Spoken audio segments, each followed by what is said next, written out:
இன்னைக்கு பெண் விவசாய தொழிலாளி, விவசாயி ஒரு ஆடு வளர்க்கிறாங்கன்னா, ஒரு வருஷத்துல ஆடு வளர்த்தீங்கன்னா 20 கிலோ எடை கொண்ட ஆடை நாம் உருவாக்கி கொண்டிருக்கிறோம். அதே ஆராய்ச்சி நிலையத்தின் மூலமாக ஒரு வருடம் ஆராய்ச்சி நிலையத்தில் கொடுக்கப்படுகின்ற ஆடு 40 கிலோ எடை கொண்ட ஆடா இருக்கும்.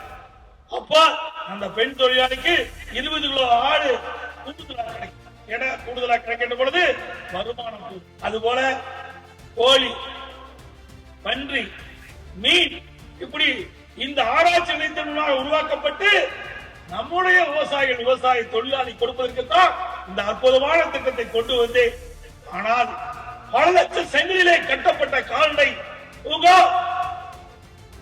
ஒளிவிழந்து காட்சியளிக்கும். எவ்வளவு ரூபாய் செலவு பண்ணுகிறோம். இதை ஏன் நடைமுறை கொண்டு வர மாட்டேங்கிறீங்க? இதில் எதுக்கு அரசியல் காழ்ப்புணர்ச்சி உங்களுக்கு தேவை? இன்னைக்கு விவசாய குடிமக்கள், விவசாய தொழிலாளிக்காக கொண்டு வந்த திட்டம் முடக்கி இருக்கின்றீர்கள்.